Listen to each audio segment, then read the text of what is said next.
Bismillahirrahmanirrahim. Bismillahirrahmanirrahim. Assalamualaikum warahmatullahi wabarakatuh. Alhamdulillah. Alhamdulillah, syukur nikmat. Pada pagi hari ini Allah izinkan kita bisa berkumpul di tempat yang penuh berkah dalam keadaan sehat walafiat. Salawat salam kita sampaikan kepada baginda kita Nabi besar Muhammad sallallahu alaihi wasallam. Alhamdulillah, terima kasih kepada pengatur acara, terima kasih kepada pengurus kajian Ramadan pada hari ini yang sudah mengajak saya bersilaturahim dengan ibu-ibu calon bidadari syurga. Sehat Bu? Alhamdulillah. Di hari pertama, hari Kamis pertama bulan Ramadan, mengisi waktu kita seperti biasa di masjid ini dengan kajian.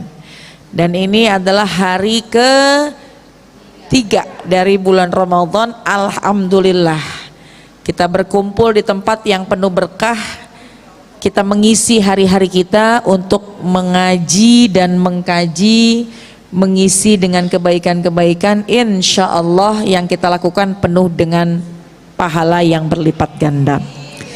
Alhamdulillah, hari ini adalah bulan Ramadan, di mana bulan Ramadan adalah bulan yang penuh berkah.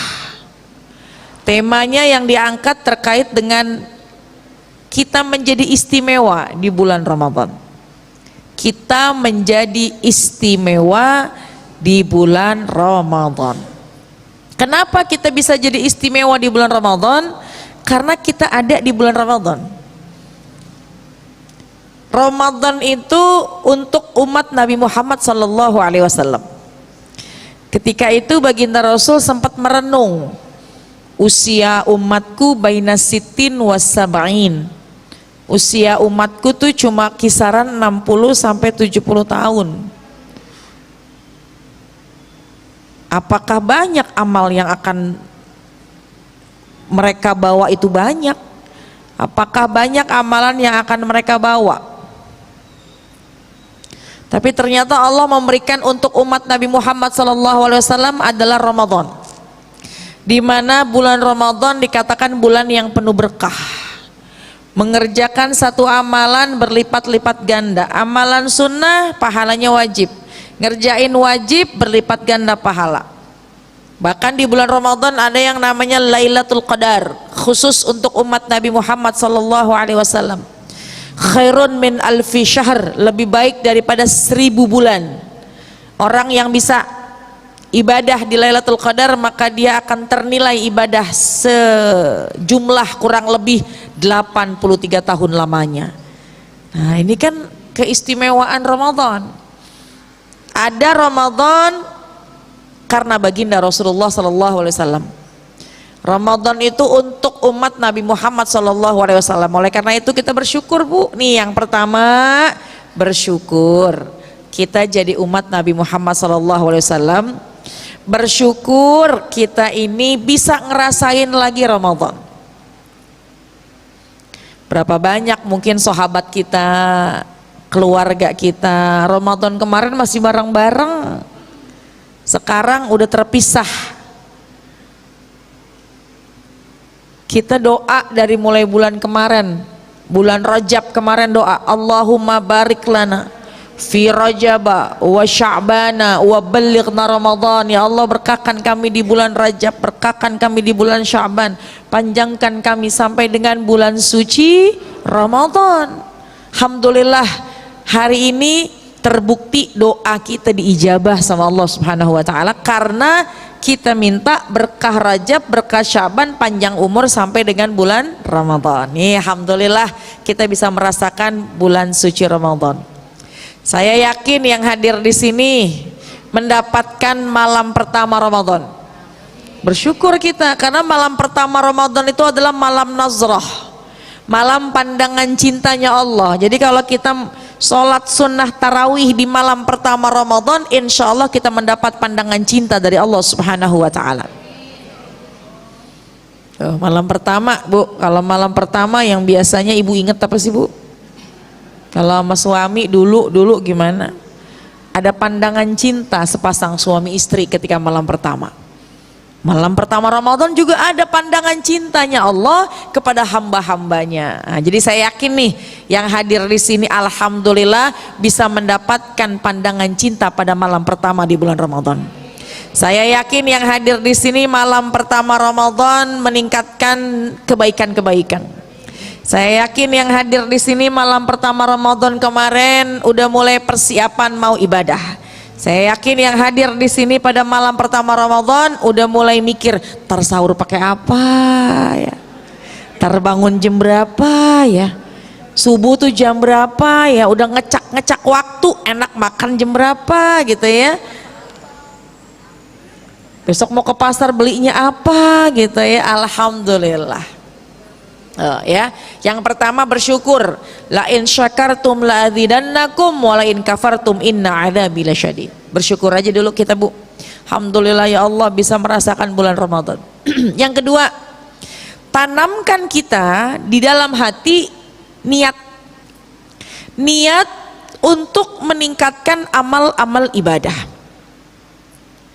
Niat untuk kita menjadikan Ramadan sekarang menjadi Ramadan yang jauh lebih baik daripada Ramadan sebelumnya.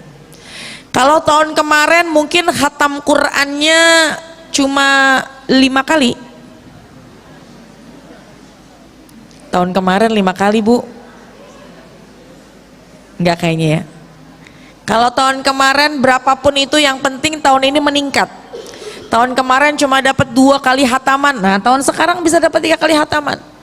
Tahun kemarin nggak beres hatamnya, nggak dapat hataman, tahun ini niatin hatam. Pokoknya targetkan Ramadan sekarang, niatkan untuk menjadi yang lebih baik lagi. Niatin, mumpung masih di awal-awal Ramadan. Karena merugi orang kalau mendapati Ramadan padahal Ramadan Allah sedang memberikan begitu banyaknya ampunan, tetapi kita nggak mendapatkan ampunan dari Allah Subhanahu wa Ta'ala. Naudzubillah min dzalik. Niat kesempatan kita ada di Ramadan biar lebih meningkat lagi. Yang ketiga adalah tadi pertama bersyukur, yang kedua niat, yang ketiga cari ilmu tentang Ramadan. Cari ilmu tentang Ramadan. Karena Ramadan ini harus dijalankan semua dengan ilmu. Kalau dijalankan dengan ilmu, maka yang kita jalankan insya Allah diterima sama Allah Subhanahu wa Ta'ala. Wa kullu man bi ghairi ilmin ya'malu a'maluhu mardudah la tuqbalu. Kalau kita kerjain amalan gak pakai ilmu, mardudah, ditolak, la tuqbalu, gak diterima sama Allah. Jadi makanya alhamdulillah ada kajian di Masjid Nabawi ini tetap dibuka setiap hari Kamis. Momentum kita untuk mengupgrade, menambah pemahaman kita tentang ilmu-ilmu Ramadan. Nah ini alhamdulillah, bersyukurnya udah, niat kuatin, lebih baik lagi insya Allah kita tanamkan. Yang ketiga, ilmu harus kita raih. Ilmu tentang Ramadan harus kita gapai agar Ramadan kita menjadi Ramadan yang berkualitas. Ya baik, tema yang saya mau menyampaikan adalah istimewa di bulan Ramadan. Istimewa. Yang namanya istimewa itu di atas segala-galanya. Bisa dikatakan hebatnya, bagusnya, cakepnya, semuanya ada tuh di istimewa. Istimewa di bulan Ramadan, kita pengen menjadi orang yang istimewa. Bagaimana caranya, Ibu? Ramadan itu banyak namanya. Dalam qasidah kita sering membaca persiapan kita menyambut Ramadan. Marhaban ya syahr Ramadan, marhaban syahr siyami, marhaban ya syahr Ramadan, marhaban syahrul qiyami. Ini kayaknya lagi pada puasa semua ini nih. lemes banget kayaknya ya. Iya, sayurnya pakai bayam, pakai jagung. Bu, ini saya ke setiap kajian di Nabawi itu pasti penuh sampai ke belakang-belakang. Kajian-kajian di luar Ramadan itu pasti penuh sampai ke belakang. Kajian hari ini lebih ke depan maksudnya. Ibu tahukah, ibu ini pilihan. Ketika banyak orang yang memang sudah rutin setiap Kamis ngaji, ketika masuk awal Ramadan mau kajian jam 9 ujiannya berat. Betul apa enggak? Hujan pula. Bangun dari jam 3, udahlah sholat tahajud, siapin sahur, makan, nungguin subuh nggak bisa langsung tidur karena mungkin ada zikirnya, ada baca Quran. Biasanya mulai ngantuk tuh jam setengah 7. Setengah 7 mulai merem. Untuk bangun lagi jam 8 itu perlu upaya, perlu usaha. Bahkan mungkin ada yang nggak tidur. Kalau yang memang nggak tidur dari jam 3 sampai sekarang nih jam-jam segini jam-jam rawan. Jadi jam-jam 9 itu jam-jam yang berat sebenarnya buat beraktivitas. Setelah jam 3 kita terbangun. Tapi alhamdulillah Allah pilih kita, insya Allah kita menjadi orang yang istimewa. Amin ya Rabbal. Alhamdulillah. Alhamdulillah. Mudah-mudahan Allah kasih kita istiqomah. Pokoknya ada kesempatan kita keluar rumah datang ke pengajian, insya Allah melangkahnya dapat pahala, nyari bajunya dapat pahala. Udah mandi, pakai baju, nyari bajunya aja yang mana ya? Kerudungnya ini, bajunya ini. Kerudungnya ini, bajunya ini, tasnya ini. Pakai kaos kaki. Jalannya langkah demi langkahnya lagi puasa, Bu. Semua akan berlipat ganda yang Allah berikan buat kita. Duduknya di sini nih alhamdulillah. Tadi mungkin ada yang udah merem ya Allah nih mata ngantuk banget. Tadi lagi tadarusan mungkin. Insya Allah semuanya akan bernilai besar pahala di sisi Allah Subhanahu wa taala. Ibu, Ramadan itu banyak namanya. Disebutkan bahwa pertama Ramadan syahrus siyam. Tadi qasidah yang kita baca.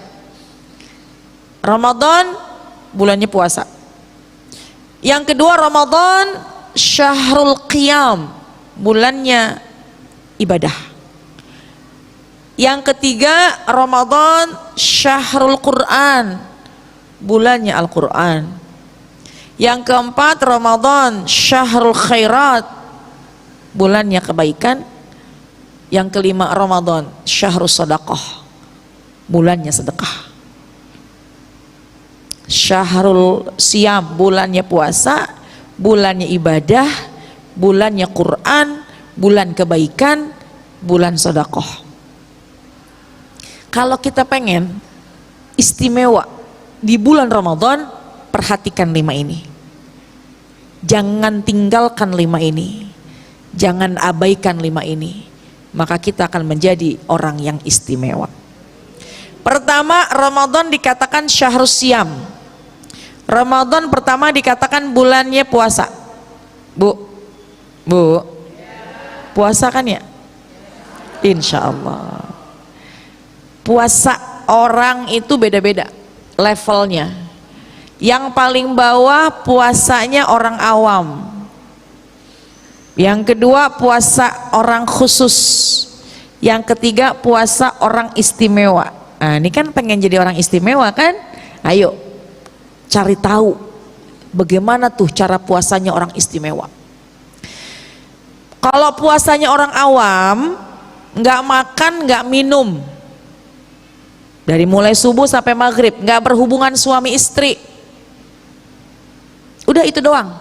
Tapi dia masih menjalankan yang namanya ghibah, namimah, caci maki, marah, ngomel, memandang yang bukan haknya, mendengar yang tidak baik-baik, melangkah kepada tempat yang penuh kemaksiatan, masih marah, masih bohong, masih dusta. Nih, itu puasa orang biasa yang nggak makan, nggak minum, lapar juga, aus juga, nggak berhubungan suami istri juga gitu dari pagi sampai maghrib, tapi tetap kemaksiatan dia jalanin.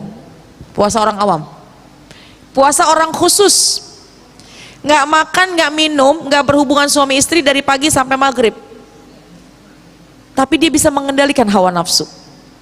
Dia nggak marah, dia nggak mencaci maki, dia nggak berdusta.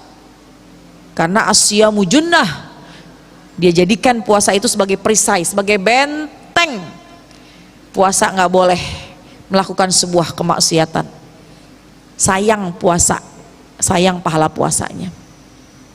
Nah, jadi ghibahnya enggak, namimahnya enggak, ngomelnya enggak, dia bisa menahan hawa nafsu. Anaknya bikin kesel, sabar, lagi puasa. Suaminya bikin kesel, sabar, lagi puasa. Lihatin ntar maghrib, habis maghrib lihatin. Jangan, sayang tuh pahala puasanya, udah niatnya udah begitu. Ya, nah itu orang yang khusus adalah orang yang dia nggak makan, nggak minum, nggak berhubungan suami istri, dia kendalikan lapar dan hausnya, dan juga dia bisa kendalikan hawa nafsu. Itu puasa orang khusus. Ada lagi puasa istimewa. Siapa itu puasa yang istimewa? Bagaimana cara menjalankannya? Nggak makan, nggak minum dari subuh sampai maghrib, nggak berhubungan suami istri. Dia bisa mengendalikan hawa nafsu, ditambah lagi dia isi waktu-waktunya, hari-harinya dengan beribadah kepada Allah.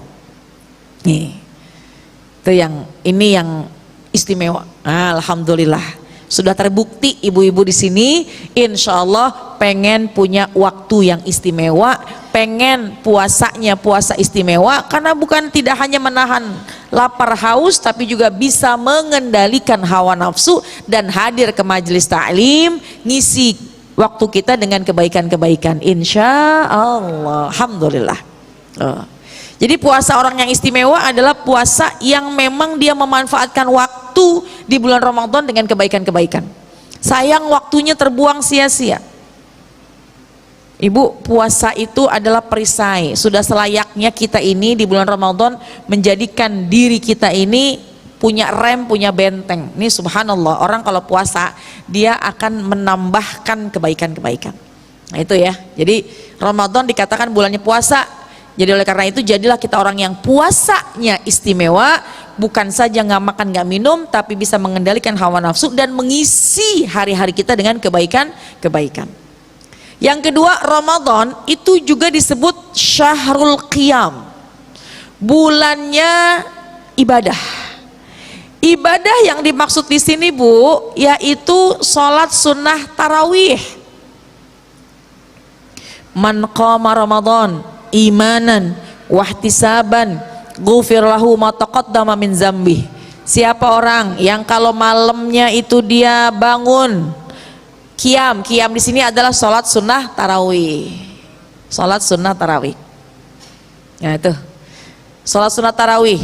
Nah, poin yang kedua ini adalah orang kalau pengen mulia Ramadannya jangan tinggalin sholat sunnah tarawih meskipun hukumnya sunnah. Meskipun hukumnya sunnah jangan tinggalin, Bu, kecuali udzur, haid misalnya, lagi mens misalnya. Ini kan ibu-ibu masih pada mens ya?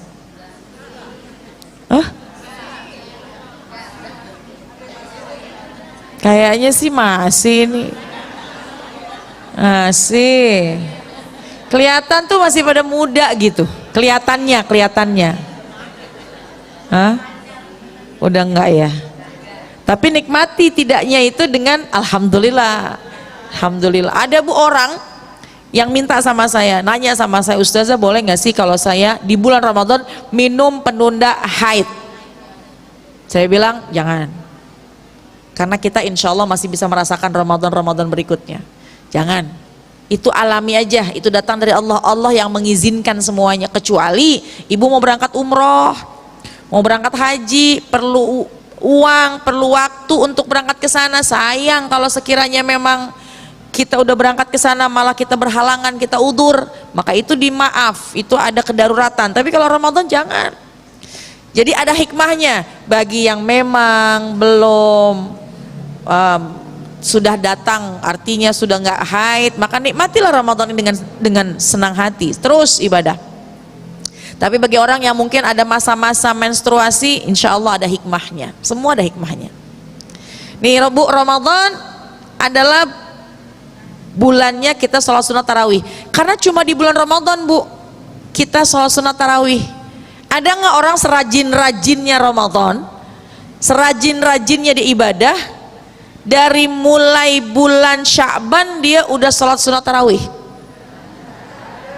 Pengen berangkat ke Masjid Nabawi di tanggal 20 Sya'ban, ngapain jam 8 ke Masjid Nabawi? Pengen sholat sunat tarawih. Nah, cuma ada di bulan Ramadan. Makanya Ramadan istimewa. Kenapa? Tuh, karena ada anjuran kita untuk sholat sunnah tarawih. Ustazah, perempuan gimana sholatnya? Ya memang sholat sunnah itu bagi perempuan, sholat bukan sholat sunnah, sholat bagi perempuan yang lebih baik di rumah, di dalam kamar, di ruangan yang terpojok. Itu maknanya untuk menjaga diri kita. Artinya hikmahnya bahwa perempuan sangat terjaga, perempuan sangat terpelihara. Udah sholat di rumah, dianjurkan di kamar pula, di pojok lagi, artinya yang tertutup. Ini subhanallah. Tapi bagaimana dengan tarawih? Nah, karena di bulan Ramadan hanya ada di bulan Ramadan itu sholat sunat tarawih yang memang dianjurkan berjamaah. Kalau emang di rumah sholat sendirian, saya kayaknya ustazah kalau di rumah doang nih, kayaknya saya gak bakalan sholat nih. Berangkatlah ke masjid untuk mendapatkan kemuliaan sholat sunnah tarawih. Karena sholat sunnah tarawih diantara sholat-sholat yang dianjurkan berjamaah, ya. Nah itu sebisa mungkin kita sholat berjamaah. Tinggal ibu pilih berjamaah di rumah sama suami, cakep, nggak pakai keluar rumah. Tapi kalau di rumah sendirian, takut banyak lupanya, bacaannya. Ke masjid kita bisa menjaga diri tidak menimbulkan fitnah, berangkat ke masjid. Kalau diri kita bisa menjaga diri, diri kita ini bisa terjaga, kita nggak menimbulkan fitnah, berangkat ke masjid. Berangkat ke masjid dengan cara menjaga diri. Minyak wangi jangan dipakai 2 botol, nggak usah bermake up, sekedarnya niat untuk ibadah, selesai pulang. Tapi kalau sekiranya nih misal ada ibu-ibu usia 75 tahun, kan lagi lucu-lucunya ya,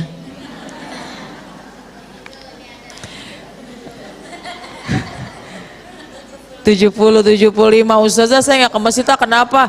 Soalnya di sana banyak laki-laki, di sana suka banyak yang duduk-duduk, namanya lagi lucu-lucunya takut digodain misalnya gitu ya. Nah kalau memang kita yang bisa, ilatnya ada nggak, sandaran kemudorotannya ada nggak? Kalau sekiranya memang menjadi bahaya, sholat di rumah sendirian itu lebih afdol. Tapi kalau berangkat ke masjid aman, tentram, nggak ada yang mengganggu, tidak mendatangkan kebahayaan, berangkat ke masjid itu pun juga lebih baik. Ustazah mau yang 20 apa yang 8, nggak usah jadi soal. Yang mau 20 tambah 3 witir boleh, yang mau 8 tambah 3 witir ya nggak apa-apa. Yang jangan mah yang nggak sholat sama sekali. Ada orang yang ngeributin, oh di sana 23, di sini 11. Oh di sana bukan sunnah, oh akhirnya saya nggak usah sholat. Nah itu tuh yang bahaya. Silahkan, kita punya keyakinan masing-masing, yang penting kita mengerjakannya, karena semua sumbernya dari baginda Rasulullah Sallallahu Alaihi Wasallam. Ustazah kalau di masjid 20 tambah 3, kalau di rumah saya cuma 8 tambah 3, ya nggak apa-apa. Karena yang dilihat adalah hidupkan malam Ramadan dengan sholat sunnah. Sholat sunnah yang dianjurkan, sholat sunnah tarawih. Wallahu a'lam. Nih jangan tinggalin. Apalagi Bu kalau ibu pengen mengejar Lailatul Qadar. Kalau pengen mengejar Lailatul Qadar, kata ulama jangan tinggalkan sholat sunnah tarawih. Kalau kita pengen dapat Lailatul Qadar, kalau kita pengen mendapatkan kemuliaan nanti di Lailatul Qadar, jangan tinggalin sholat sunnah tarawih. Karena Lailatul Qadar berada pada malam hari. Malam Qadar adanya pada malam hari, dan ibadah malam yaitu sholat sunnah tarawih. Jadi besar kemungkinannya kalau orang mengerjakan sholat sunat tarawih, besar kemungkinannya dia mendapatkan Lailatul Qadar. Amin ya Rabbal. Caranya gimana Bu? Dari sekarang sholat sunat tarawih jangan ditinggal. Dari sekarang jangan ditinggal. Karena kalau ditinggal khawatirnya ntar di ujung-ujung kitanya berat. Tapi kalau sudah terbiasa, insya Allah akan jadi kebiasaan. Kalau kita sudah melakukan dari awal Ramadan, insya Allah kesana akan menjadi kebiasaan, insya Allah. Nih yang kedua, Ramadan dikatakan syahrul qiyam, Ramadan dikatakan bulannya ibadah. Yang ketiga, Ramadan dikatakan syahrul Quran. Kenapa dikatakan syahrul Quran? Karena syahrul Ramadan alladzi unzila fihil Quran hudal linnas wa bayyinatin minal huda wal furqan. Syahrul Ramadan alladzi unzila fihil Quran. Bu, masih pada melek? Udah berapa kali nguap dari tadi? Gak apa-apa, saya maklum Bu. Ya Allah, ibu-ibu kan bangunnya paling pagi. Orang masih pada tidur, suami masih pada merem, anak masih di kasur, kita udah bangun. Nyalahin lampu, masak air, numis bawang, nyiapin makanan. Saya udah paham itu juga ya Allah, udah nguap berkali-kali. Alhamdulillah. Kayaknya ada juga di sini orang yang belum tidur dari mulai jam 3. Ada, berzikir, baca Quran, nanggung kalau mau tidur jam 7 mau siap-siap berangkat jam 8 setengah 9 di sini. Ini memang lagi berat Bu, tapi insya Allah kita akan mendapatkan kemuliaan dari Allah Subhanahu wa taala. Ibu, Ramadan dikatakan syahrul Quran. Syahrul Ramadan alladzi unzila fil Quran. Kalau pengen kita menjadi istimewa di bulan Ramadan, jangan jauh dari Al-Qur'an. Selalulah kita membaca Al-Quran. Saya yakin ibu-ibu yang hadir di sini di rumah itu pasti pakaiannya daster ama bergo. Terus pegang mukena, pegang Quran. Qurannya taruh, merem dulu. Ntar bangun-bangun duha, wudu, sholat, Quran pegang lagi. Kalau pengen kita istimewa di bulan Ramadan ini, jangan jauh-jauh dari Al-Quran. Masing-masing pasti merasakan kalau di bulan biasa kok kayaknya megang Quran berat. Di bulan biasanya itu bacaan Qurannya akan terbatas. Maksudnya bacaannya alhamdulillah kalau bisa dapat 2 juz, 1 juz. Tapi pasti di bulan Ramadan akan meningkat. Betul apa enggak? Akan meningkat. Kenapa? Itu keberkahan Ramadan.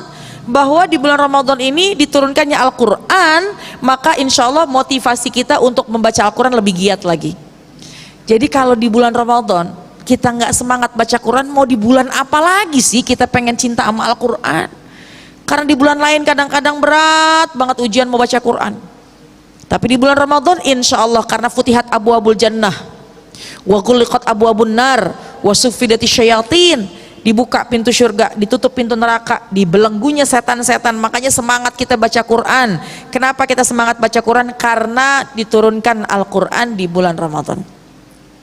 Kalau ada orang nggak sempat baca Quran di bulan Ramadan, maknanya bukan dia nggak mau baca Quran Bu, maknanya Quran nggak mau dibaca sama dia. Na'udzubillah min dzalik. Al-Quran itu firmannya Allah, Al-Quran itu kalamnya Allah. Kita kalau baca Quran seolah-olah Allah sedang berdialog kepada kita. Kalau kita sedang membaca Quran seolah-olah Allah tuh sedang berbincang kepada kita, karena semua itu kalamnya Allah. Lah kalau ada orang yang nggak mau baca Quran, orang yang nggak bisa baca Quran khususnya di bulan Ramadan, dosa apa dia? Na'udzubillah min dzalik. Sehingga sampai dia nggak bisa membaca Al-Quran. Na'udzubillah min dzalik. Jadi sempetin setiap hari, targetkan. Kalau kita pengen istimewa di bulan Ramadan, targetkan bisa khatam minimal 1 kali hataman, bagus 2 kali hataman, cakep 3 kali hataman, istimewa lebih banyak daripada itu. Intinya lebih banyak daripada tahun kemarin. Kan masing-masing punya hitungan nih. Tahun kemarin alhamdulillah dapat 2 kali hatam. Nah sekarang lebih banyak lagi. Tahun kemarin nggak bisa pegang Quran, maklum, cucu lagi ketitipan. Lagi ada cucu di rumah, jadi repot. Tahun ini harus atur waktu, pokoknya sering-seringlah kita membaca Al-Quran, insya Allah. Quran itu Bu, kalau kita baca, semakin kita baca semakin bikin menambah keimanan kita. Kalau ibu baca Quran, kan ibu kalau baca Quran terkadang nggak paham artinya, baca aja gitu. Tapi kalau semakin baca semakin semangat, semakin nggak pengen berhenti, semakin terus menerus, itu diantara tanda-tanda Allah mengizinkan bahwa Quran kita baca. Dan kelak nanti Quran yang kita baca itu menjadi syafaat. Iqra'ul Quran fa innahu ya'ti yaumal qiyamah syafi'an li ashabi. Baca Quran, nanti Quran akan beri penolong, memberikan menjadi syafaat buat kalian semua.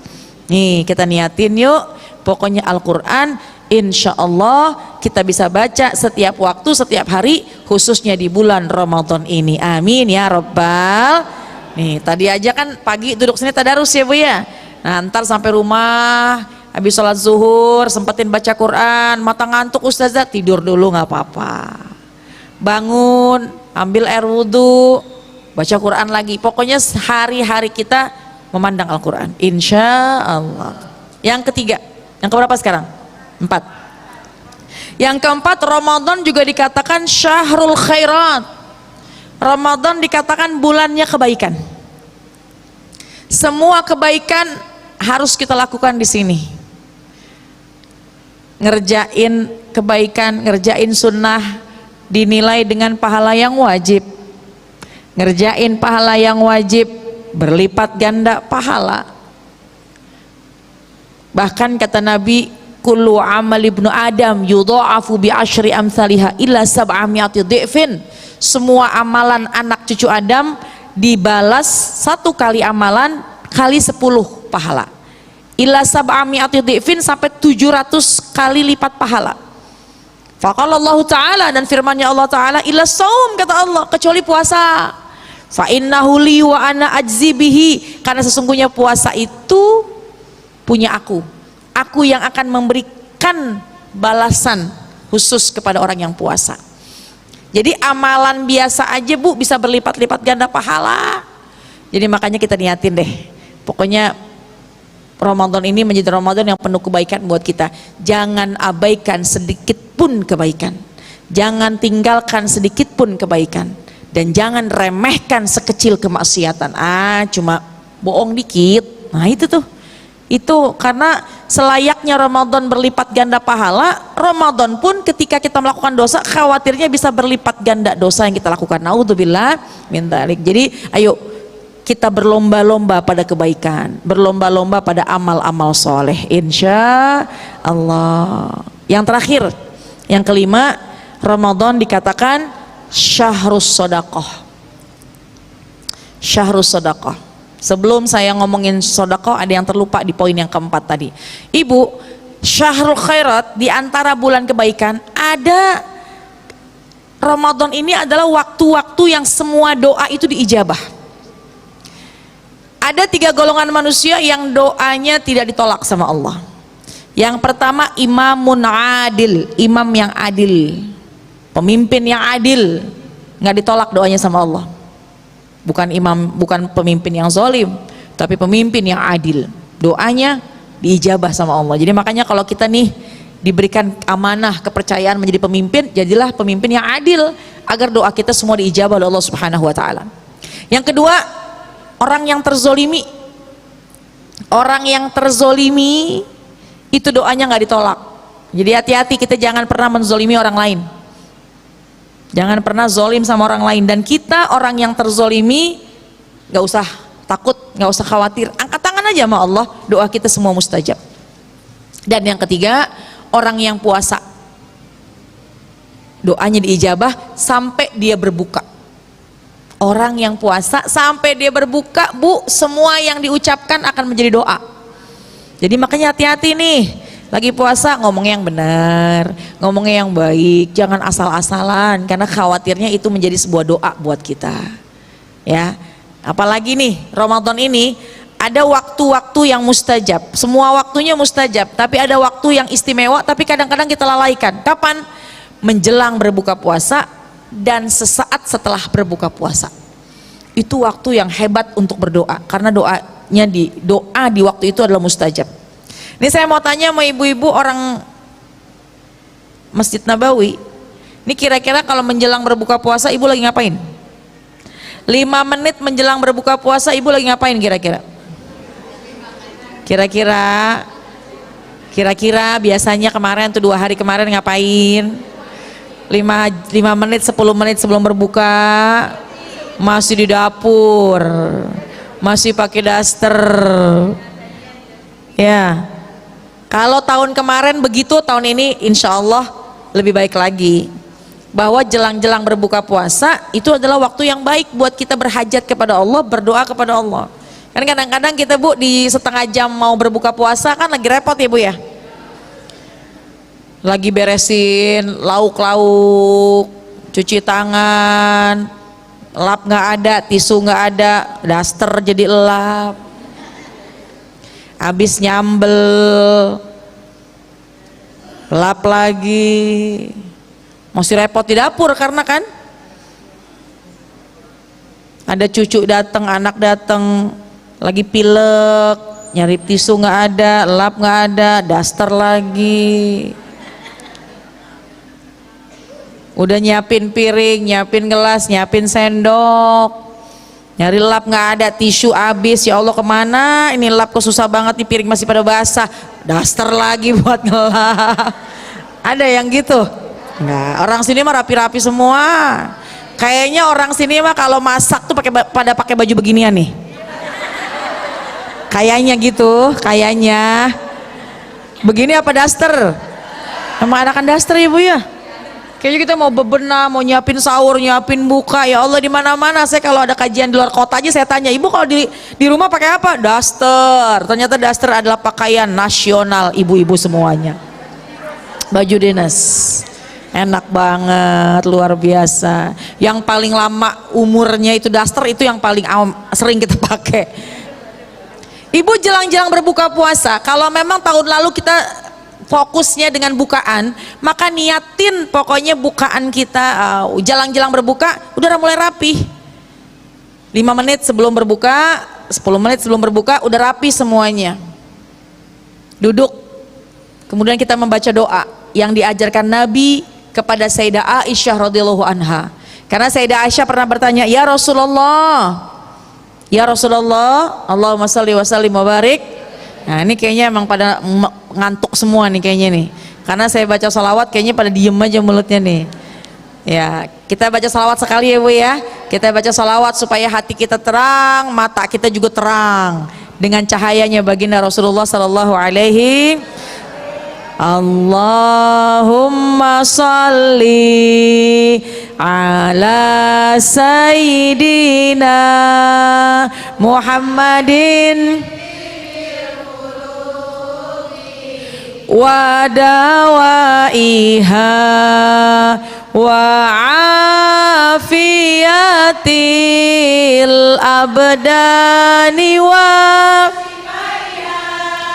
wa nuril absari wa diyaiha.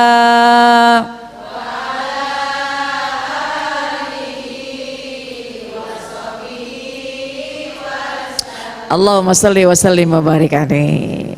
Ya Allah, mudah-mudahan mata kita terang, hati kita terang, kelak nanti di kubur kita pun juga terang, nanti kita mendapat penerangan di yaumil qiyamah. Amin ya rabbal.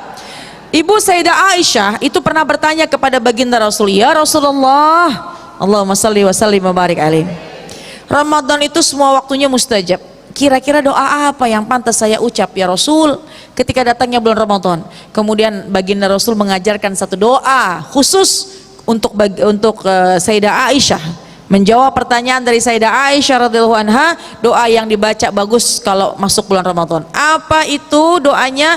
Allahumma innaka afuun karim tuhibbul afwa fa'fu anna ya karim. Makanya kita kalau mau jelang berbuka puasa kita baca tuh, asyhadu an la ilaha illallah astaghfirullah as'alukal jannata wa a'udzubika min sakhatika wan nar.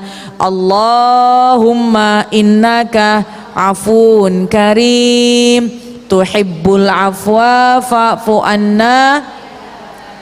Baca itu Bu. Hujan ya. Alhamdulillah. Allahumma shayban nafi'an. Hujan? Ya Allah, cucian gimana ini cucian ya Allah? Hah?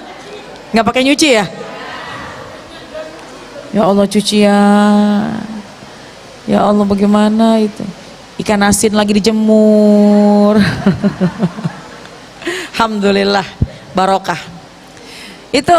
Jadi doa itu doa yang kita baca banyak-banyak di bulan Ramadan. Bukan hanya jelang berbuka, tapi setiap waktu kita baca itu. Karena doa yang langsung diajarkan oleh baginda Rasulullah SAW. Yuk kita baca bareng-bareng. Pertama syahadat, kedua istighfar, ketiga minta syurga, keempat minta jauh dari api neraka. Ya, asyhadu alla ilaha illallah, astaghfirullah, as'alukal jannata wa a'udzubika min sakhatika wan nar. Ulang, asyhadu alla ilaha illallah, astaghfirullah, as'alukal jannata wa a'udzubika min sakhatika wan nar. Allahumma innaka afun karim tuhibbul afwa fa'fu anna ya karim. Asyhadu an la ilaha illallah, syahadat supaya iman kita mantap. Yang kedua astaghfirullah, supaya dosa kita diampunin sama Allah. As'alukal jannah, kita minta syurga. Wa a'udzubika min sakhatika wan nar, kita minta dijauhkan dari api neraka. Allahumma innaka afun karim, ya Allah engkaulah maha pemaaf. Allahumma innaka afun karim tuhibbul afwa, engkau senang pada memaafkan, engkau paling senang akan memaafkan. Tuhibbul afwa fa'fu anna ya karim, maka maafkanlah aku. Kau maha pengampun, kau maha pemaaf, engkau senang dengan hal yang menjadi pemaaf, engkau senang dengan hal yang memaafkan, maka maafkanlah aku. Enak ini terangnya, jadi kelihatan nih yang meremelek nih. Coba dari tadi ya enak begini ya. Kalau tadi kan redup, jadi saya bertausiah kayak saya lagi cerita. Kalau saya lagi ngedongeng kan bentar lagi merem. Tapi kalau gini kan alhamdulillah tuh terang semua kelihatan. Kelihatan nih umurnya yang mana yang 25, mana yang 52, kelihatan nih. Alhamdulillah. Allahumma innaka afun karim tuhibbul afwa, engkau senang dengan memaafkan. Fa'fu anna, maafin aku. Ya, ini doa dibaca kapan? Setiap waktu di bulan Ramadan, khususnya menjelang berbuka puasa. Sambil bebenah nggak apa-apa Bu. Allahumma innaka afun karim tuhibbul afwa fa'fu anna ya karim, asyhadu an la ilaha illallah. Kata suami, Bu piring di mana, piring di mana? Astaghfirullah. Ya, pokoknya lisan kita banyakin doa menjelang berbuka puasa. Bu, ini lagi nih bulan kebaikan. Doa itu ada yang doa itu diijabah semua waktu, tapi ada waktu-waktu yang hebat, yang istimewa, tapi kadang kita lalaikan. Kapan? Itu jelang berbuka puasa dan juga sesaat setelah berbuka puasa. Nah ini ibu nih tata cara berbuka puasa. Kalau sudah Allahu Akbar, baca Bismillahirrahmanirrahim. Makan yang pertama kurma, biar kata cuma 1 butir. Ada hikmahnya. Ramadan itu penuh dengan kebaikan, karena orang kalau menjalankan puasa dengan sebaik-baiknya di bulan Ramadan, maka dia akan sehat. Sumu tasihu, puasa ntar jadi sehat. Kalau kita menjalankan ibadah sesuai dengan syariat, maka semua akan menjadi kebaikan buat kita, karena Ramadan bulan kebaikan. Ya, ini jam-jam segini jam rawan tambah hujan pula. Tapi insya Allah pahalanya jadi double, amin ya robbal. Baik, nanti kita akan berkembang ditanya jawab ya Bu ya. Biasanya kalau tanya jawab ibu pada melek semuanya nih. Bu, Bismillahirrahmanirrahim. Allahu Akbar, Allahu Akbar. Azan berkumandang, ambil kormanya. Bismillahirrahmanirrahim, ambil kurma. Ini makanan sunnah, bukaan pakai yang sunnah biar kata cuma 1 butir. Apa hikmahnya? Ada kebaikannya, Bu. Badan kita nih kayak mesin nih, dari mulai subuh sampai maghrib itu kan badan kita nggak mengolah makanan, jadi badan kita istirahat. Usus, lambung, semuanya istirahat. Kayak gini Bu, kayak mobil, badan kita kayak mobil. Ibu punya mobil seharian nggak dipakai, ketika mau dipakai begitu di starter dinyalahin langsung gas ngebut. Sekali, 2 kali, 3 kali nggak terasa, sekali 2 kali nggak apa-apa. Tapi kalau dibegituin terus tuh lama-lama mobil jadi rusak. Betul apa enggak? Kayak pabrik aja Bu, kalau misalkan nggak dinyalain mesin-mesinnya itu kan harus ada pemanasan dulu. Badan pun juga harus dipanasin. Kapan itu badan melakukan pemanasan? Saat mulut mengunyah kurma. Kan kita kalau makan kurma dikunyah dulu ya Bu. Ada nggak yang makan kurma langsung ditelen? Kayak minum obat? Nggak ada, semua pasti dikunyah. Ketika makan kurma, bismillahirrahmanirrahim, makan kurma. Nah nih, ketika makan kurma mulut bergerak, mengunyah, mengeluarkan enzim, mengeluarkan, mohon maaf, air liur. Itu menjadi lampu, menjadi pengingat buat anggota tubuh yang lain. Ayo bangun-bangun lambung, ayo bangun-bangun usus.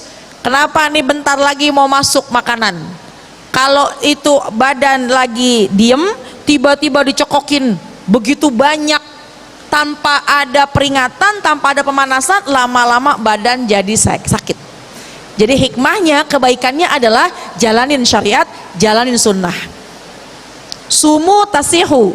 Kalau kita puasa badan kita jadi sehat. Jadi kalau ibu pengen sehat, bukalah dengan kurma. Ustazah belum punya korma, beli. Buat yang sunnah-sunnah mah kita mesti berkorban. Kurma insya Allah berpahala besar dan juga penuh kebaikan buat kita. Allahu Akbar, Allahu Akbar, bismillah, makanlah kurma. Bu, habis makan korma, sementara badan sudah mulai melakukan pemanasan, minum air putih, angkat tangan kepada Allah. Kenapa? Karena ketika kita sudah buka puasa, kan ada doanya kan? Zahabaz zoma'u, hilanglah dahagaku. Wabtallatil uruq, basah tenggorokanku. Wa thabatal ajru, insyaallah ditetapkanlah sebuah pahala, insyaallah. Nah, ditetapkan pahala itu artinya pahala buat kita tersimpan, pahala puasa yang tadi kita kerjakan. Dan setelah kita melakukan puasa, Allah seolah-olah mengatakan, kamu sudah menjalankan kewajibanmu, maka sekarang apa yang kau inginkan pasti aku akan berikan. Jadi jangan lupakan itu. Ketika Allahu Akbar, ambil kurma, bismillahirrahmanirrahim, makan, kunyah dengan baik, minum air putih, angkat tangan. Zahabaz zoma'u wabtallatil uruku wa thabatal ajru, insyaallah Allahumma laka sumtu, untukmu aku berpuasa. Kau suruh aku puasa, nih aku udah puasa. Allahumma laka sumtu wa bika amantu, kepadamu aku minta pertolongan, minta penjagaan. Wa ala rizkika aftartu, dengan rizkimu nih tadi aku udah buka. Wa ala rizkika aftartu bi rahmatika ya arhamar rahimin, dengan rahmatmu. Itu Allah sedang memandang kita. Kamu udah menjalankan puasa dengan baik, kamu mau apa? Aku kasih. Makanya kesempatan itu angkat tangan, berdoa sama Allah, minta. Mau urusan dunia nggak apa-apa. Ya Allah, kontrakan belum ngisi-ngisi udah 2 bulan. Ya Allah, anak bontot belum punya jodohnya. Ya Allah, cucu belum datang-datang. Ya Allah, jodoh saya juga belum nyampe-nyampe, transferan belum juga cair. Minta apa aja, karena Allah sedang memandang hambanya yang sedang berbuka puasa, dan ketika dia mengangkat tangan, nah itu tuh Allah akan memberikan apa yang dia inginkan. Makanya ketika kita baca makan kurma, minum air putih, tahan dulu, biar jadi hikmahnya, kebaikannya, badan sedang melakukan pemanasan, kita angkat tangan berdoa kepada Allah, tuh doa yang insya Allah mustajab. Minta habis itu baru dah ibu mau makan pakai es campur, makan gorengan, bala-bala, segala macam silahkan, karena badan sudah melakukan pemanasan. Yang penting jangan tinggalin kurma, penuh kebaikan.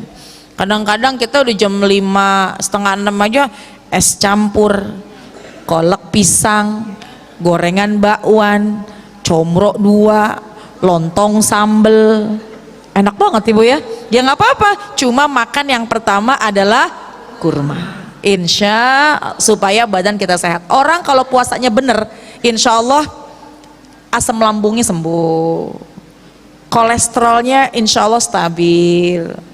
Kalau puasanya bener nih, gula dalam darahnya juga stabil. Itu kebaikan-kebaikan yang bakal kita dapat, alhamdulillah. Ibu, ada hikmahnya lagi. Kenapa kita sholat sunat tarawih? Ibu kalau sholat sunat tarawih kira-kira keringetan apa enggak? Keringetan basah apa enggak? Itu metabolisme sedang meningkat. Ini subhanallah. Jangan tanya dalilnya, tapi ini qaulnya para peneliti dari yang memahami tentang kesehatan. Ketika kita habis masuk makanan yang lumayan, kemudian kita sholat sunat tarawih, itu kan olahraga, istilahnya gerakan ibadah, iya kepada Allah, tapi sesungguhnya ibadah kepada Allah, tapi tanpa kita sadari itu kita sedang mengeluarkan keringat. Jadi subhanallah, semua penuh dengan kebaikan. Ramadan, istirahatkan lambung-lambung, semua penuh kebaikan. Nah makanya alhamdulillah Ramadan menjadi bulan kebaikan buat kita. Jadikanlah Ramadan kita istimewa dengan menjalankan semua penuh dengan syariat, insya Allah semua banyak-banyak hikmah buat kita. Dan yang terakhir, Ramadan dikatakan bulannya sodakoh. Bu, yuk niatin yuk kita banyakin sodakoh di bulan Ramadan, karena semua yang kita lakukan kebaikan berlipat ganda, termasuk sedekah. Apalagi kalau kita memberikan buka buat orang yang berpuasa. Ketika dia mau berbuka, kita kasih korma, kita kasih air besar, tuh pahalanya, pahala puasanya tidak mengurangi pahala dia, akan juga mengalir buat kita. Jadi di depan rumah siapin air sesuai kemampuan kita aja, bagi air, atau misalnya korma. Kalaupun nggak begitu, ikutan sama masjid buat takjilnya. Itu insya Allah rezeki kita ikutin untuk berbagi kepada orang yang berbuka puasa. Bagiin es campur, tapi bagiinnya jangan jam 1 siang ibu ya, bagiinnya jelang-jelang berbuka puasa. Bersedekah, mana kosomalun bisadaqah bal yasdat nggak akan berkurang harta yang disedekahkan, akan tapi bertambah lagi, apalagi di bulan Ramadan, untuk menghilangkan dahaga, untuk membuka puasa orang yang sedang berpuasa, beri makan orang yang sedang berbuka puasa, untuk dia berbuka, maka insya Allah dia mendapatkan pahala puasa, kita pun juga akan mengalir pahalanya. Ambil kesempatan itu, perbanyak kita bersedekah sesuai kemampuan kita, insya Allah. Jamaah sekalian, yuk kita niatkan menjadi istimewa di bulan Ramadan dengan memperhatikan 5 hal ini. Pertama, puasanya biar puasa yang istimewa, bukan hanya nggak makan nggak minum, tapi juga kita bisa mengendalikan hawa nafsu dan juga meningkatkan amal-amal ibadah. Yang kedua, sholat sunat tarawih, meskipun hukumnya sunnah, jangan ditinggalkan. Orang yang istimewa adalah orang yang tidak bolong, tidak libur dalam sholat sunat tarawihnya. Kelak nanti dia akan mendapatkan Lailatul Qadar. Yang ketiga, Ramadan dikatakan syahrul Quran, bulannya Al-Quran. Kalau pengen kita istimewa, maka jangan jauh-jauh dari Al-Quran. Di sela-sela waktu, bukan di sela-sela waktu, di waktu-waktu yang ada di bulan Ramadan, baca Quran. Targetkan bacaan kita lebih banyak, lebih baik daripada tahun sebelumnya. Yang keempat, Ramadan dikatakan syahrul khairat, bulan kebaikan. Kalau kita menjalankan puasa dengan sebaik-baiknya, sesuai dengan syariat, tidak mengikuti hawa nafsu, berbuka dengan yang sunnah, jalankan sesuai yang Nabi ajarkan, insya Allah semua akan mendatangkan kesehatan, kebaikan buat kehidupan kita. Dan yang kelima, Ramadan dikatakan bulannya sedekah. Yuk manfaatkan harta yang kita punya, harta yang kita miliki, sekarang kita ikut keluarkan untuk bersedekah. Nanti di ujung Ramadan ada yang namanya zakat fitrah, kita ikut juga membersihkan harta. Insya Allah Allah akan pandang kita dengan pandangan penuh rahmat, kita menjadi orang yang istimewa di sisi Allah subhanahu wa ta'ala. Amin ya rabbal. Wallahu a'lam bissawab. Alhamdulillah, hampir 1 jam saya memberikan paparan terkait dengan keistimewaan Ramadan, ya, karena kata Nabi, lau ta'lamu ummati ma fi Ramadan latamannau an takuna sanah kulluha Ramadan. Kalau saja umatku tahu apa aja yang ada pada bulan Ramadan, keistimewaan, kehebatan pada bulan Ramadan, pasti mereka akan mengharapkan sepanjang bulan, sepanjang tahun itu bulan Ramadan. Oleh karena itu, yuk, alhamdulillah ada kajian rutin hari Kamis, datang supaya kita istiqomah dan manfaatkan waktu kita mumpung masih ada kesempatan, umur masih ada.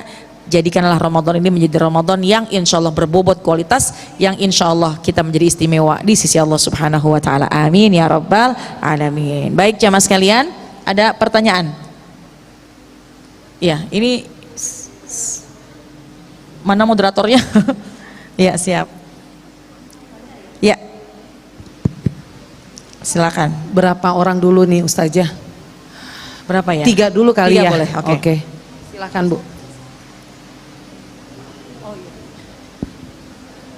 Diri ya? Bismillahirrahmanirrahim. Ya. Assalamualaikum warahmatullahi wabarakatuh. Waalaikumsalam Ustazah. warahmatullahi wabarakatuh. Alhamdulillahirabbil alamin, saya diizinkan bisa bertanya. Alhamdulillah. Ini mengenai yang apa, orang-orang yang doanya diijabah, mustajab, yaitu kan pemimpin yang adil, orang yang terdolimi, dan orang yang puasa sampai dia berbuka. Ya. Apakah, nah ini mengenai orang yang puasa sampai dia berbuka, apakah itu termasuk semua orang yang tadi kategori orang yang orang awam, orang khusus sama orang istimewa, apakah orang awam juga yang belum bisa ini amarahnya, apakah mustajab doanya diterima? Baik. Iya, terima kasih, syukron. Assalamualaikum warahmatullahi wabarakatuh.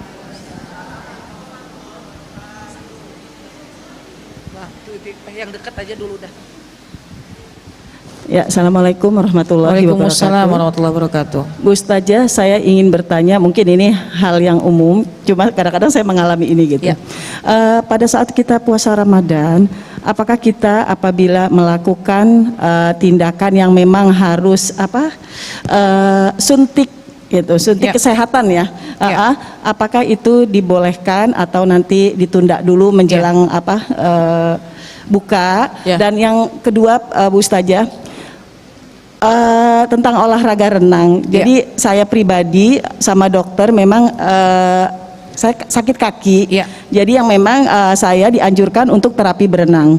Nah, bagaimana hukumnya pada saat bulan Ramadan apabila kita berenang tapi hanya untuk jalan, tidak berenang masuk ke dalam kolam, ini kita jadi cuma segini. Ya itu saja Bu Ustazah, terima kasih. Wassalamualaikum warahmatullahi wabarakatuh. Waalaikumsalam warahmatullahi wabarakatuh. Ya. Mewakili pertanyaan.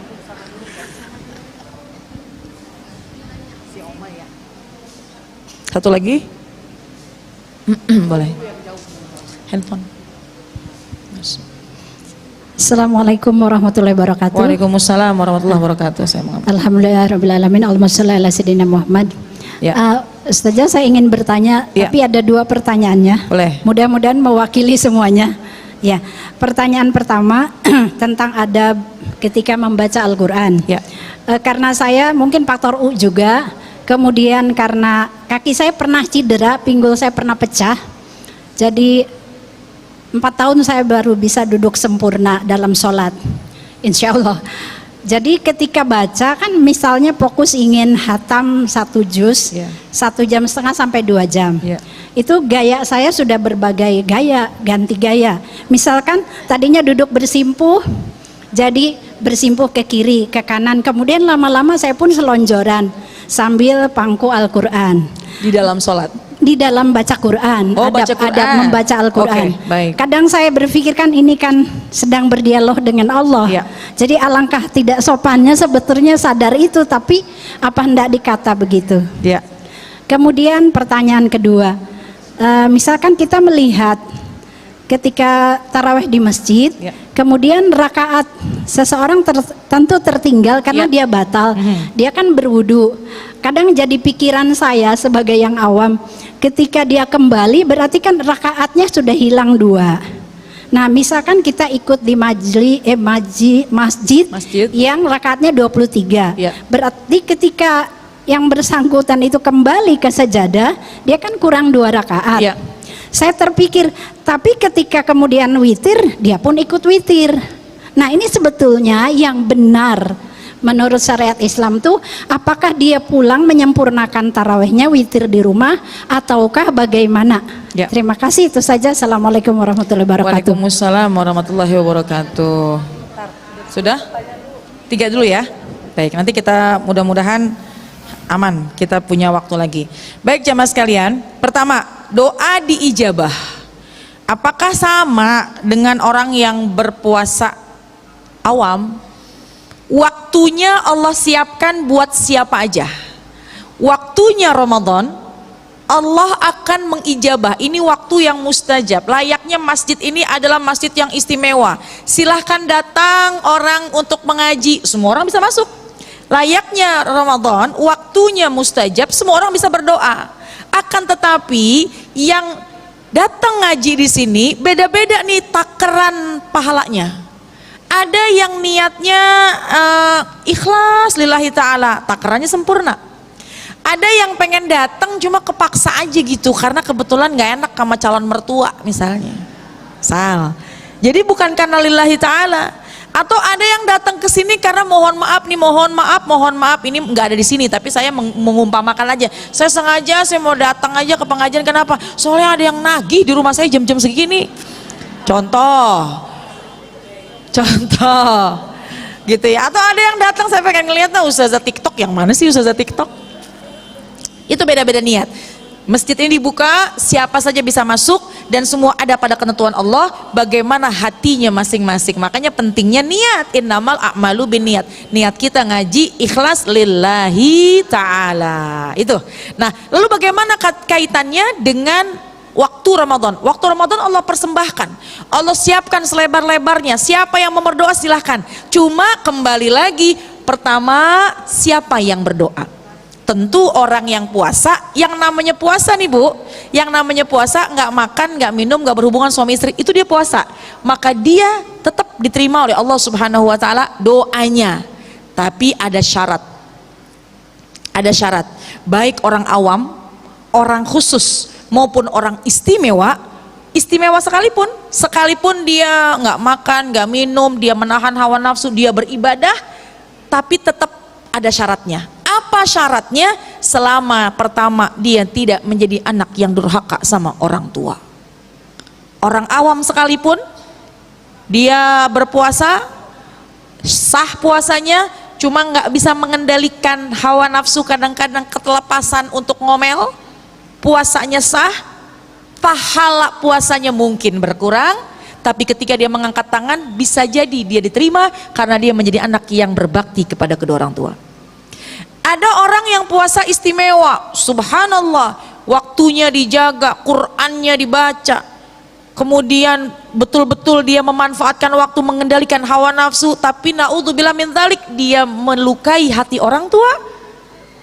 Dia tidak masuk ke dalam orang yang diterima doanya, termasuk orang yang ditolak doanya karena dia menjadi anak yang durhaka kepada orang tua. Jadi pertanyaannya, baik orang awam, orang yang khusus, puasa awam, puasa khusus, puasa istimewa, dibuka lebar-lebar waktu untuk dia berdoa dan doanya akan diijabah oleh Allah Subhanahu Wa Taala selama yang pertama dia nggak menjadi anak yang durhaka. Yang kedua, dia tidak menjadi orang yang memutuskan hubungan silaturahim. Bisa jadi orang yang istimewa tadi, dia luar biasa ibadahnya, tapi dia masih membenci kepada orang lain. Itu kan hablum minallah, istimewanya kan kepada Allah. Puasanya cakep, ibadahnya cakep, Qur'annya dibaca, dia betul-betul dia menjaga diri, tapi hatinya dia masih memelihara dendam, dengki, nggak mau ketemu sama tetangga, nggak mau ketemu sama saudara. Khawatirnya puasanya diterima, puasanya istimewa, puasanya sah, tapi khawatir doanya ditolak sama Allah. Karena dia masih menyimpan dendam, dengki, dan dia memutuskan hubungan silaturahim. Yang ketiga, yaitu orang yang masih masuk dalam tubuhnya hal-hal yang diharamkan. Naudzubillah. Mau doanya segede apapun, mau ibadahnya sebanyak apapun, kalau dalam tubuhnya masih ada yang haram, naudzubillah min dzalik. Tapi contoh, ada puasa orang awam, dia berpuasa ya tapi cuma puasa aja gitu, nggak makan, nggak minum, tidak berhubungan suami istri, tapi ya kadang-kadang kelepasan ghibahnya gitu, kadang-kadang kelepasan ngomelnya, tapi dia memanfaatkan waktu di ujung Ramadan, dia berdoa Allahumma innaka afun karim, dia bakti sama orang tua, dia nggak punya sifat dendam, dia nggak punya sifat dengki, tubuhnya selalu dalam kesucian karena dia menjaga makanan-makanan yang halal, tapi mungkin kelepasan ngomel, kelepasan marah. Tapi ketika menjelang berbuka puasa, Allahumma innaka afun karim, tuhibbul afwa fa'fu anna ya karim, insya Allah Allah akan maafkan di ujung ketika dia mau berbuka puasa. Jadi yang terpenting adalah ya puasanya sempurnakan, ditambah lagi jangan jadi anak yang durhaka, jangan mutusin silaturahim, jangan berani makan makanan yang haram. Gitu ya. Wallahu a'lam bishawab. Baik. Kemudian yang kedua, puasa Ramadan. Bagaimana Ustazah kalau sekiranya ada nyuntik seperti mungkin insulin? Mungkin mau nggak mau kan kalau orang penyakit gula harus ada yang disuntik dalam waktu tempo siang hari juga gitu ya. Atau misalnya ada infus. Ibu, yang membatalkan puasa adalah apabila masuk sesuatu dari dua lubang. Dari lubang-lubang. Mohon maaf. Nih, kalau kita lagi wudhu jangan pakai istinsyak, ngirup udara sampai ke dalam banget. Sunnahnya ditinggalkan dulu selama Ramadan, selama puasa. Kemudian hati-hati nih kumur-kumur, ya kumur-kumurnya mah nggak batal Bu. Tapi kalau kumur-kumurnya pakai sirup marjan, ih manis nih ketelen gitu ya. Kumur-kumurnya nggak apa-apa, tapi kalau dia masuk itu yang bisa membatalkan. Makanya kalau lagi puasa kumur-kumurnya jangan berlebihan. Karena khawatir jadi makruh karena bisa masuk sesuatu. Itu ya. Kemudian apalagi? Mohon maaf dari lubang bawah. Lubang bawah, mohon maaf nih, kalau ibu sedang istinja, ibu sedang bersih-bersih, kalau pakai shower jangan kelewat kenceng. Karena bisa masuk ke dalam. Jadi hati-hati tuh kalau pakai shower, adem nih. Dalam, jangan. Sekedar untuk membersihkan saja, karena itu bisa masuk, bisa batal wudhu, mohon maaf bisa batal puasa juga dari belakang ya. Nanti saya akan jawab tentang masalah renang. Nah, jadi kalau misalkan masuknya dari pori-pori bukan dari rongga, maka itu tidak membatalkan puasa. Insulin kah, apa namanya, di vaksin kah, atau apa namanya lagi, infus. Cuma kalau infusnya vitamin buat seger badan nggak boleh. Ya mungkin misalnya lambung sakit, keadaan darurat, masih puasa, dia masih bertahan puasa, tapi harus di apa namanya, meskipun dia boleh membatalkan karena dia sakit, tapi dia bertahan, ketika dia diinfus nggak batal. Baik insulin, infus dan lain sebagainya. Nah itu. Tapi kalau karena masuknya dari pori-pori bukan dari rongga. Ya. Nah, lalu bagaimana dengan renang? Renang itu, Bu, kenapa dilarang? Bukan dilarang renangnya, tapi menjadi makruh karena kalau orang berenang itu biasanya, mohon maaf, lubang yang bawah itu biasanya suka terbuka. Jangankan renang, kita kalau lagi bersih-bersih, showernya kekencengan, bisa masuk ke dalam, itu batal puasanya. Jadi kalau lagi puasa, sekali lagi, kalau bersih-bersih itu jangan terlalu dalam. Jangan terlalu nyemprot showernya kekencengan. Nah, termasuk berenang, shower aja itu dijaga, hati-hati, jangan terlalu kencang supaya jangan sampai masuk. Juga ketika berenang itu biasanya Bu terbuka bagian lubang yang bawah, baik depan maupun belakang. Kalau sekiranya jalannya hanya batasan paha ke bawah, maka kan tidak menjadi ilat, nggak ada sandaran ilatnya, nggak ada sandaran kemudorotannya, maka silahkan. Tapi kalau berenangnya sampai sepinggang, kalau lagi jalan takutnya kita nggak sengaja buang angin, atau kalaupun nggak buang angin takutnya emang dia masuk, itu yang dikhawatirkan, sebaiknya tinggalkan. Jadi lihat bagaimana kadar airnya. Kenapa nggak boleh berenang ketika sedang berpuasa? Karena khawatir lubang yang bawah kemasukan air, gitu ya. Baik, wallahu a'lam bishawab. Yang ketiga, Al-Quran baca tapi pindah-pindah posisi, nggak apa-apa. Memang pada hakikatnya kita sedang berdialog kepada Allah, tapi kan Allah Maha Rahman, Maha Rahim. Allah Maha Rahman, Maha Rahim. Allah memahami yang namanya Allah ini yang lagi baca Quran, kakinya lagi sakit, entar lempeng, entar ditekuk, entar satu dilipat, satu belonjor, terkadang-kadang sambil nyender, terkadang-kadang sambil tengkurep. Ada yang tengkurep? Enggak.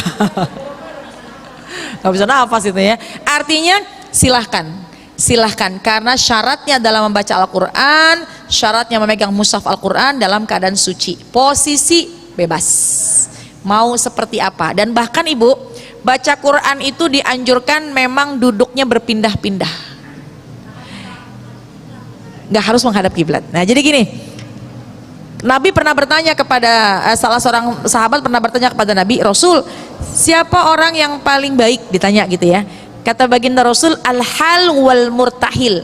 Apa itu al-hal wal murtahil? Yang dia membaca Quran berpindah-pindah. Ada dua makna. Pertama, maknanya ya jangan baca Quran di situ aja. Romannya Yasin udah 3 hari kagak kelar-kelar. Al-Baqarah kayaknya udah seminggu nggak hatam-hatam. Pindah-pindah. Maksudnya pindah-pindah tuh bukan lompat-lompat jusnya, tapi dari Al-Fatihah, Al-Baqarah terus sampai khatam berurutan. Itu artinya pindah-pindah, berkesinambungan. Itu makna pertama. Makna yang kedua, al-hal wal murtahil, orang baca Quran pindah-pindah duduknya. Tar di ruang tamu, tar di ruang makan, yang penting tempatnya suci, silahkan. Kenapa? Karena berharap tempat itu kelak menjadi saksi bahwa kita pernah membaca Al-Quran. Pindah-pindah. Kalau sholat dianjurkan jangan pindah-pindah, situ aja udah. Syukur-syukur punya pojokan, gelar sejadah, jangan dilipat-lipat sejadahnya, gelar aja. Sapu lipat, udah selesai sapu dipel, gelar lagi ya. Kenapa? Boleh gini, yang disebut jangan pindah-pindah bukan hukumnya haram.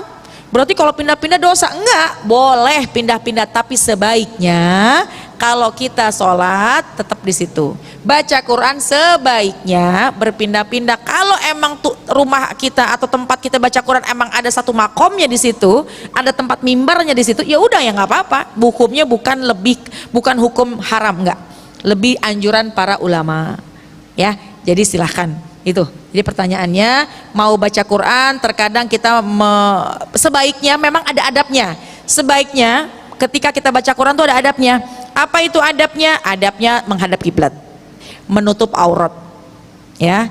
Nah, itu diantara adabnya. Tapi kalau sekiranya memang kita sudah punya wudhu, kemudian kita nyender, kemudian kebetulan kiblat malah ke sana, insya Allah dimaaf. Apapun posisinya, bagaimanapun posisinya, kita niatkan membaca Al-Quran. Wallahu a'lam. Ya, cukup. Masya Allah. Ya, 2 lagi ya Ustazah. 2 lagi ya? boleh. Bismillah. Oh, tarawih belum? Maaf. Oh belum, 1 lagi. Sholat sunnah tarawih. Oh ya, baik. Ibu, imam sama makmum beda niat nggak apa-apa. Makmum nggak tahu nih imam sholat apa. Makmum nggak tahu, selama rokaatnya sama, maka itu diperbolehkan. Ada orang sholat sunat tarawih 2 rakaat, tengah-tengah dia batal ke kamar mandi, ketinggalanlah 4 rakaat, 2 kali salam. Harusnya dia menyempurnakan, tapi ketika udah selesai witir, kok iya dia, setelah sholat tarawih, kok iya dia ikutan witir juga. Pertama, kita husnuzon dulu. Husnuzonnya apa? Oh, bisa jadi dia ngambil yang 8 tambah 3. Dan kalau memang misalnya dia langsung mengikuti imam, bisa jadi imamnya sholat witir 2 rakaat, dia niatnya menyempurnakan tarawih, itu boleh karena masih sama bilangan rakaatnya. Beda niat nggak apa-apa. Makmumnya yang beda niat kepada imam nggak apa-apa. Makmum ya beda niat kepada imam. Cuma kalau misalnya sholat zuhur nih, tapi si imamnya sholatnya lain, nah itu yang nanti ada ikhtilaf ulama. Tapi ala kulli hal, kalau sekiranya memang dia menyempurnakan barengin sama imam yang imamnya sholat witir 2 rakaat tapi dia masih sholat tarawih, itu masih dimaaf, diperbolehkan. Dan kita husnuzon, ada orang misalnya lagi sholat, kita di sini masjid 20, udah 4 kali salam, kok dia bangun, oh kita husnuzon aja, oh mungkin dia ngambil yang 8. Jadi dahulukan husnuzon. Tapi memang sebaiknya tarawih dan witir disempurnakan. Khawatirnya nanti malam kagak bangun, akhirnya dia nggak bisa mengerjakan witir.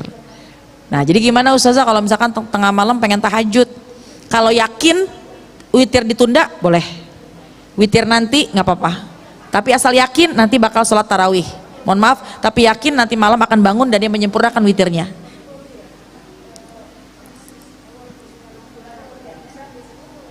Witir dulu, ya. Oh gini, oke, boleh juga. Misalnya abis isya, tarawih sempurna, witir sempurna, nanti malam tahajud boleh. Tapi nggak usah witir lagi. Misalnya ibu 20, selesai 20, ibu pulang. Di masjid witir ibu nggak ikutan, pulang. Sholat tahajud, witir di rumah. Atau tahajud sempurna, witirnya sempurna, tengah malam ibu tahajud boleh. Tapi dalam satu malam nggak ada 2 kali witir. Artinya ketika ibu sholat sunat tahajud 4 rakaat, jangan pakai witir lagi. Apa sih namanya witir? Ganjil. Al-witru, witir itu ganjil. Jadi jangan ketika nanti malam udah sholat tahajud, jangan sholat ganjil lagi. Genepin aja 4. Niatnya bebas, mau sholat mutlak, mau sholat tahajud, mau sholat witir, tambahin witir boleh. Contoh, malam udah 3 witir karena bareng sama tarawih. Tengah malam witirnya pengen 5 deh. Berarti tengah malam niat witir berapa rakaat?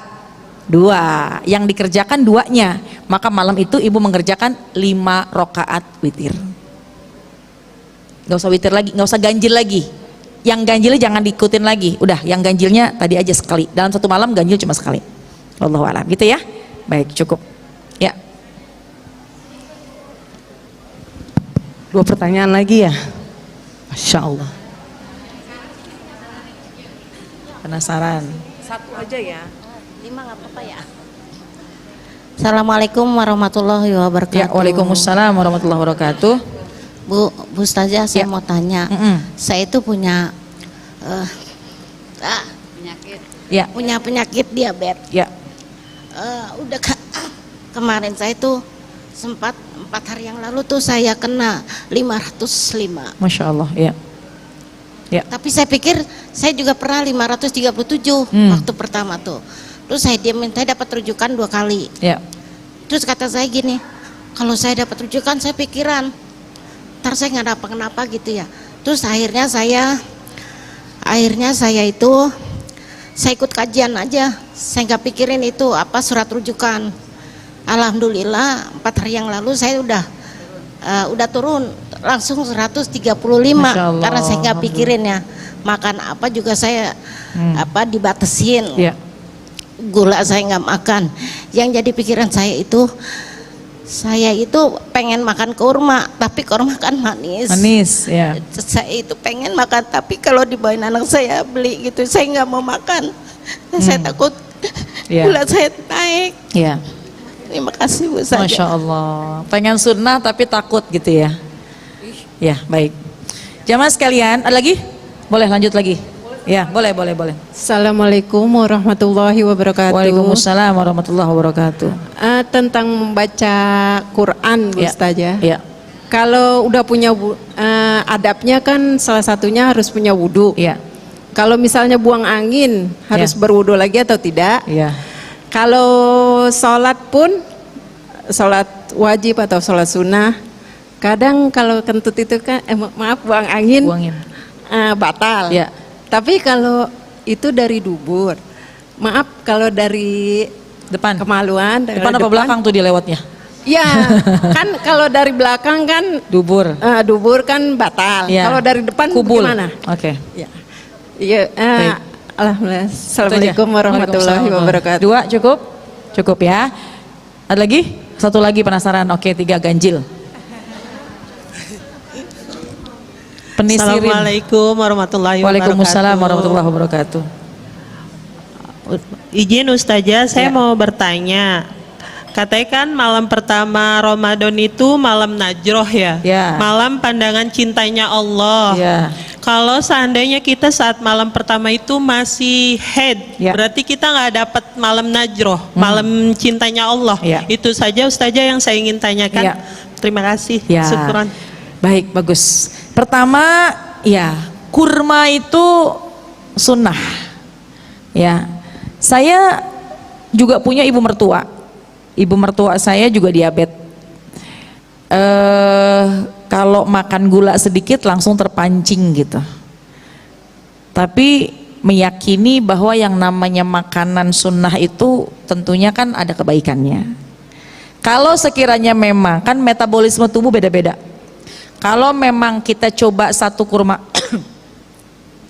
coba satu kurma kemudian memang akan menjadi mudarat, maka insya Allah minum air putih niat kurma dapat pahala. Jadi kita makan kurma, sunnahnya kan kurma. Cuma kan ini kan Allah tuh maha melihat hati kita ya. Innallaha la yanzuru ila ajsamikum wala ila suwarikum walakin yanzuru ila qulubikum. Ini maknanya Allah itu nggak ngelihat rupa, model, bentuk, tapi yang Allah lihat adalah hati. Kalau kita katakan ya Allah begitu rindunya saya sama kurma, dimana kurma adalah makanannya Nabi, sunnahnya Nabi. Cuma kebetulan punya metabolisme tubuh yang ketika makan itu memancing sebuah penyakit, maka insya Allah itu namanya sifatnya darurat. Kalau darurat, insya Allah ibu minum air putih. Niatnya, ini untuk yang memang ada yang punya masalah ya, yang memang dalam keadaan yang sangat-sangat darurat. Ketika ibu minum air putih untuk menghilangkan dahaga, membuka puasa, pengennya mah kurma, cuma kalau makan kurma jadi sakit, jadi gulanya tinggi, maka insya Allah minum air putih, Allah dengan zat yang maha rahman maha rahim, insya Allah itu juga masuk ke dalam ibu menjalankan sunnah. Kenapa? Karena pengennya niatnya ya. Nah tapi nggak usah sampai 3, coba aja dengan 1. Kalau memang 1, yang penting kan pancingan, sekali gigit pun juga mungkin itu akan mendatangkan kemanfaatan. Kalaupun 1 gigit aja, insya Allah itu juga tidak, mudah-mudahan, saya bukan medis, bukan dokter, mudah-mudahan 1 gigitan pun itu bisa mendatangkan tetap kebaikan, tidak memancing yang namanya gula, diabetes, dan insya Allah Allah juga akan memberikan tambah sehat buat kita. Jadi coba 1 butir, kalau nggak 1 butir 1 gigit, ya Allah pengen dapat kesunahan, buka. Kan yang disebut sunnahnya itu bukan bijinya, memang ganjil 1, 3, tapi dengan berbukalah dengan kurma, ya 1 gigitan dapat udah. Jadi coba aja 1 gigitan, kalau memang itu aman, bismillah, insya Allah Allah maha penyehat, Allah maha penyembuh. Insya Allah dengan 1 gigitan ngerjain sunnah semuanya akan jadi sehat, insya Allah ya. Saya tahu mungkin rindunya luar biasa pengen makan kurma, tapi insya Allah niatin satu gigitan, niat pengen ibadah, pengen ngerjain sunnah, insya Allah itu menjadi obat. Yang sedikit insya Allah tetap jadi obat ya. Nah kemudian yang kedua, Al-Quran. Kalau baca Quran, kalau kita nggak punya wudhu gimana nih Bu? Baca Quran itu tidak harus punya wudhu, megangnya yang punya wudhu. La yamassuhu ilal mutahharun, la yamassuhu ilal mutahharun, jangan sentuh itu kecuali kita dalam keadaan bersuci. Bacanya ibu misalkan nih nggak punya wudhu, ada orang baca yasin, ngikut baca yasin nggak apa-apa, tapi oke, bacanya nih baca dulu ya, baca kita nggak pegang apa-apa, nggak pegang Quran wala HP, nggak pegang apa-apa. Oke, bacanya aja, nggak punya wudu ya nggak apa-apa, ikutan aja. Nah, lalu bagaimana ketika kita megang HP, megang Quran? Ibu, handphone kalau aplikasi Qurannya tertutup maka dia jadi HP. Ibu punya aplikasi Quran di dalam HP ibu, tapi kalau aplikasinya tertutup maka ini jadi handphone. Ibu mau bawa ke kamar mandi ya nggak apa-apa, meskipun di dalam handphone itu ada aplikasi Quran. Ibu bawa ke kamar mandi, artinya kalau kita pergi ke toilet, lagi di jalan, ada di dalam tas, itu nggak apa-apa karena nggak kebuka. Tapi kalau handphone terbuka aplikasi Quran, maka Quran ini menjadi, mohon maaf, handphone ini menjadi Quran. Kalau handphone dibuka aplikasinya Quran, handphone dibuka ada aplikasi Quran, nih ya, handphone dibuka aplikasi Quran, maka handphone ini jadi Quran. Sama seperti Quran yang asli. Ada lagi bedanya. Ada Quran semua, ayat semua. Itu namanya mushaf. Aplikasi Quran di handphone, kalau kita punya aplikasinya nggak ada terjemah, itu namanya mushaf. Megang itu kudu punya wudu. Ini HP bu, ini HP misalnya, kita nggak punya wudu, terbukalah aplikasi Al-Quran yang nggak ada terjemahnya, maka otomatis itu Quran yang terbuka menjadi mushaf. Kita megang handphone harus punya wudu karena terbuka aplikasi Quran. Sama seperti mushaf beneran, Quran beneran, kalau emang nggak ada terjemah kita harus menyentuhnya dengan berwudu. Tapi kalau ada terjemah maka itu bukan mushaf, itu menjadi Quran terjemah. Kenapa begitu? Karena terjemahannya lebih banyak kalimatnya daripada ayat-ayat Qurannya. Karena menerjemahkan satu ayat itu bisa panjang kalimatnya. Jadi kalau Quran terjemah kita pegang nggak punya wudu nggak apa-apa. HP, bentar sebentar. HP ketika ada terjemahnya, ibu baca nggak pakai wudu nggak apa-apa. Tapi jangan menyentuh ayat-ayatnya. Kalau men-scroll jangan menyentuh ayatnya. Yang ditekankan adalah mushafnya, yang ditekankan adalah ayat-ayat Qur'annya. Lihat Qur'annya ada terjemah apa enggak? Kalau enggak ada terjemah, semua murni ayat namanya mushaf, baik di mushaf, baik di Qur'an beneran maupun di HP. HP terbuka enggak terjemah jadi mushaf, kita harus punya wudu. Itu kalau dalam keadaan sholat ya. Sebentar ya, saya skip dulu ya. Dalam keadaan sholat, mohon maaf, dalam keadaan membaca Al-Quran. Jadi begitu. Lalu bagaimana ketika sholat? Ada yang keluar dari lubang. Emang lubang ibu ada berapa? Udah tahu? Udah pernah ngelongok? Mohon maaf, wudu bisa batal. Wudu itu kan syarat kita mau sholat, dan kalau wudunya batal, sholatnya juga nggak sah. Wudu bisa batal apabila keluar sesuatu dari dua lubang. Lubang depan, lubang belakang. Dubur, kubul. Dubur belakang, kubul depan. Apapun yang keluar dari dua lubang itu ketika ibu punya wudu maka batal wudunya. Mau yang keluarnya intan berlian, mau yang keluarnya uang dolar, mau yang keluarnya angin padat, cair, buang angin, yang padat buang air besar, mohon maaf yang cair mungkin air seni, itu batal, baik depan maupun belakang.